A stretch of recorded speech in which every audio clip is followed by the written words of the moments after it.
Hey y'all, Ramdino here, coming at you again from North Carolina, and happy 5th of July.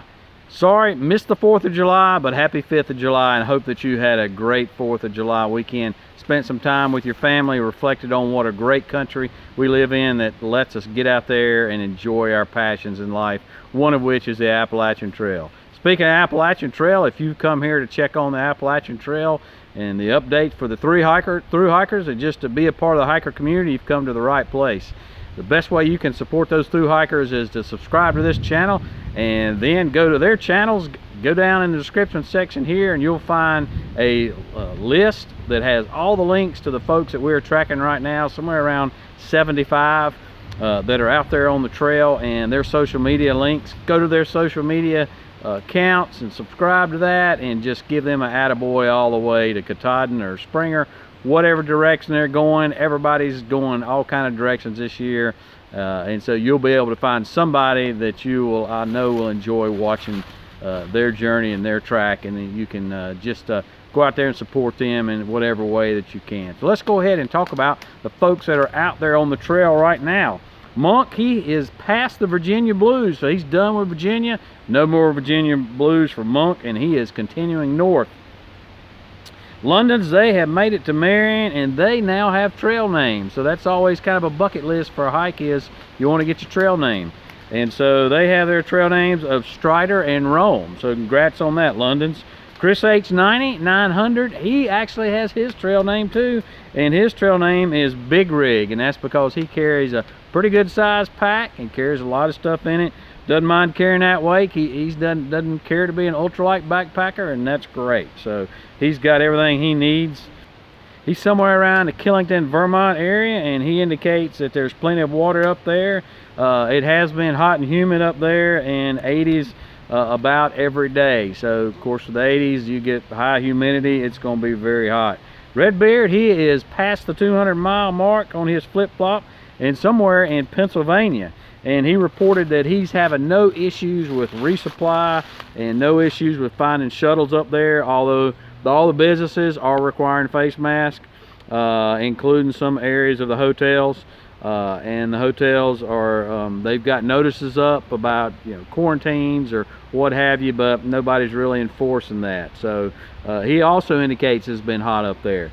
Snow White, she has made it to New Jersey, and says the Mohican Outdoor Center in New Jersey is really good. They have their opening day, and they are fully open for food, lodging, and camping. High Class made it to the Whites and said that in Vermont, they booked Airbnbs and no problem. In Rutland, they could stay at the Days Inns there, and then there's also a hostel open in Norwich. And in Bennington, they got an Airbnb for $35, and the bus in Bennington is doing free rides around town for folks. There was also a Notch hostel in New Hampshire's open. So appreciate all that information, High Class. You folks down that are south of there, hopefully you'll be able to use that. Tennessee Joe is around the Waynesboro area, and he says the vampire gnats are horrible there. Dirty Jobs and his family and there's not going to be a test at the end of this, so you don't have to write it down, but he says his family of Punchline, Serpent, Loofah, Overboard, Blueberry, Touch Up. Touch Up was from the class of 2019. Chickweed, Kaleidoscope, Cookie Monster, and Raptor are all around the Mount Greylock area, and they report that they had really great luck with a Fairfield Inn in Great Barrington. They seem to highly recommend that. They said that they were extremely hiker friendly. They even let them use the pool as a private group. So if they got a typical motel room, that many people getting in as a private group probably raised the level to where it overflowed. But they went out of their way to work with them, they said, with early breakfast so they get back on the trail. So that sounds like a 5-star review for the Fairfield Inn up there in Great Barrington. So appreciate that information, Dirty Jobs. Wiki, he is in Massachusetts with Rob Bird. Smiley and Sidekick, they crossed over into New York, and he says the water sources are not great in Pennsylvania, but Trail Angel Munn had been doing a great job of keeping those stocked up. New Jersey is great on water sources, he said, and he's had no issues there. He did say the mosquitoes are terrible in New York, and he's had no issues with hostels or hotels so far. Jukebox is about halfway through the shanties and is not really around a lot of hikers, although he does have a tramley of Sailor and Hummingbird and Rascal who he's hiking with right now. The drifters are in the Smokies. They took a zero in the Gatlinburg, and they said that it was a packed house there, a lot of people, really hard, if not impossible, to social distance. Restaurants had hours of wait, including breakfast, and it was just really a mess there, it sounds like, what they indicated. They also did indicate that they've seen no rangers in the Great Smoky Mountains National Park, and we might better hurry up with this, folks. All the shelter sites have 2 and 3 times the number of people that those sites are allowed to have, so they are overflowing past capacity in the Smokies. Joe Hikes, he's in the shanties. Free Walker and Walden, they are in the shanties, so we got a little microbubble going on in the shanties, folks. BJ, she got her new trail name, and that's Crazy Quilt. And that was given her by a hostel owner, and that kind of reflects the way she's putting together her. Again, another risking life and limb for you folks out here. Last week it was bugs. This year it is heaven's fireworks. So let's get on with this. BJ got her new trail name, Crazy Quilt, and that came from a hostel owner there, and that kind of represents her patchwork of how she's putting together her flip-flop this year. And she has finished the Shenandoahs. Dirt Nap and Roman plan to summit the Katahdin somewhere around the 16th. So they are into Maine. We'll be coming up, getting ready to do the 100-mile wilderness. They're going to try to do that in about 4 days. And they are going to be summiting together sometime on the 16th of this month. So that's coming up in less than 2 weeks. So I'm excited about seeing that. They're the first folks on our list that will have summited Katahdin. So I can't wait to see those summit pictures. And speaking of summit, Subway summited on his 2019-2020 Subo trip. So congratulations to Subo. Awful excited to see that. I know you are as well. You thru hikers that sent me your updates, thank you so much for doing that. That really helps me out a lot. Also, when you give us information about water sources, any issues you've had, particularly those pertaining this year to what's going on, restrictions or what have you that may be out there, that helps hikers south of y'all. So please send those to me. Around Friday would be great. Saturday morning, because I usually put this together around Saturday morning. So Thursday, Friday, Saturday morning would be wonderful. Trail Angels, I do have a Trail Angel list, a private list and a public list. So if you're not on one of those and want to be, let me know so that hikers can reach out to you. Those on the private list, I only give those out directly to the thru hikers that ask for those. So your information will be kept private if you want it to do so. And I'll just need to know what areas you service for your free shuttles or whatever you're doing for hikers as far as a Trail Angel on the trail there. Food, resupply, possible lodging, what have you, just helping hikers get through there. So keep me updated on that. We've had several folks that have last week that sent in their names. So you thru hikers that have that list, please continue to check it, because it changes about every week. We add people to it, and if you don't have that list, get in touch with me either through Messenger on Facebook, Instagram, or through my email address at ramdinoroamingthetrails@gmail.com. All of those links are down in the description section, and that way I can provide that to you. So we got here new adds to the list that we've had since the last update. We've added Jukebox, Hot Tea, Sloth, Kathy Tomlinson, who doesn't have a trail name yet, hopefully she will soon, and Redbeard. So all those folks we've added, and you can go to the link down in the description section where you'll find the link to those folks that are out there that we're tracking, and those folks we have social media for. Folks, don't forget, this is bear season now, all up and down the trail. You're liable to see bears. I have make sure that you're taking steps at night to get not only your food, but your toothpaste, your trash, everything in whatever bear protection you're using, be it hanging, which I recommend. Some people use a bear canister or an earth sack. I have seen both of those that have been, the bears have gotten into, and those have been defeated. and now you may be somewhere without food. You might be hiking by yourself and not be able to borrow food, so that can be a mess. So just keep that in mind. I recommend hanging the PCT style. There's only a few bears have figured out how to defeat the PCT style. So just think about that as whatever you use for bear protection. Off trail, we had a few that did get off trail.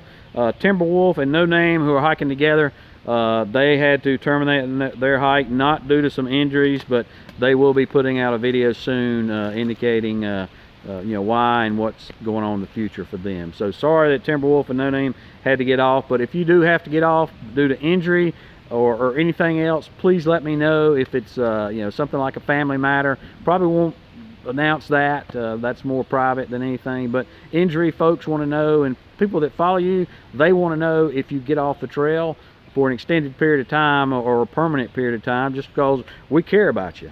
And so the hiker community cares about you, I care about you, and so we want to know if you're getting off trail, because if you're somebody who normally updates and then you stop updating, people will prone to worry about that. Trail news, what's going on the trail? Well, we hadn't had a great deal of news going on the trail, but one of the best things going on the trail is the bridge at Harpers Ferry is open. So there's no more shuttling around that, or walking on the highway, or walking across the trestle. The pedestrian bridge there that was taken out by the train derailment is now open, and that was open this past weekend. So that's awesome, glad to hear that. And then quarantines. So I've been looking at kind of doing a little deeper dive on what's going on up there in quarantine areas up north, and looking at them, it looks like they're not mandatory, particularly in New Jersey, New York, and Connecticut. You know, they indicate that if you're coming to there and you're coming from one of 16 states that are on a list of rising cases or number of cases, then you're not asked to quarantine. So, you know, most people coming into you know, New Jersey, New York, Connecticut, they're coming out of Maryland. Maryland is not one of those 16 states that's on that list. So there's no, you know, according to their rules, there's no reason for you to quarantine to going into New Jersey, New York, or Connecticut.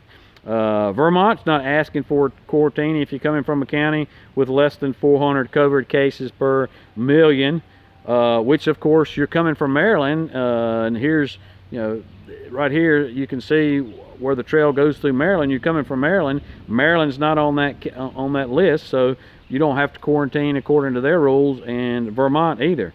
New Hampshire, they're allowing amusement parks to open. And people have to wear masks and proper social distancing, so, but people coming to amusement parks aren't quarantining, so I don't see a reason why they would require you up there to do that as well. Maine, technically, they do still require you to quarantine, or they let you test with a certificate of compliance. So that's what Maine is saying on their website. I know folks that are in Maine right now that probably did not go through those hoops to do that, but in any case, take that for what it is. Certainly not telling you to disobey something that another state tells you. And then the Ghost sent me some information. She was going to be hiking through the Grayson Highlands, Mount Rogers area, and up there at the, I believe she said, the Grayson Highlands parking area, we have to have a parking pass. She could not get one, and so she couldn't hike that. So this is summer, so a lot of these places are going to be booked. Of course, you're supposed to have a backcountry permit in the Smokies, and it's just about impossible to get one because you can only book something 2 weeks in advance, and everything's, you know, all the sites are showing red, meaning there's no availability. So again, there's no rangers out there according to reports from thru hikers, and so, you know, people are just going in there anyway. Not saying that's something you should do, but it is happening, and it is apparently possible for folks to get through there without having any issues. So this is summer. You can expect, particularly through, you know, these big time parks, Shenandoah's, Great Smoky Mountains, the Triple Crown, those places like that, there's going to be a lot of folks up there, so just keep that in mind. Also saw where all shelters in the Maryland DNR, and that stands for Department of Natural Resources, all the shelters there are open, and that's all shelters except for the Ed Garvey shelter. So all the shelters there in Maryland have reopened. So that's pretty awesome. So Trail Angels, like I said, they continue to help folks out there. Dirty Jobs, he wants to give a shout out to Trail Angel, who's a relatively new Trail Angel, new to our list, and that's Christine Olson. She really helped them out where they were up north, as did Tom Lavardi, helping them get restocked up at Walmart. So thanks, Christine and Tom, for being Trail Angels up there. Of course, Munn, always, every week, I'm hearing great things about Munn, and we would be remiss if we didn't always mention Fresh Ground, doing such a great job out there. He's currently somewhere around the Shanties, helping folks out in that portion of the Virginias. So a lot of good things going on out there. Things continue to improve. Positive things are happening every week. Speaking of a positive thing, I'll be doing a hike. Be hiking from Sobo, from Hughes Gap to Irwin, Tennessee, and that's going to connect my last section to get me from Southern Terminus at Springer all the way to the other side of 19E in Tennessee. So I'm pretty excited about that. If you're interested in joining me on that, probably be about a 3-day trip. So just send me a message, a private message, in one of the links down below in the description section, and you're welcome to come along with me. Well, folks, I appreciate you watching, appreciate you being part of the hiker community. Go to these Thru Hiker channels and their pages, and just give them an attaboy and keep them spurred on, keep them going, help them with their mental game all the way throughout their hike. Appreciate what you're doing out there, folks. Appreciate your time. As always, appreciate you, and we'll see you out here.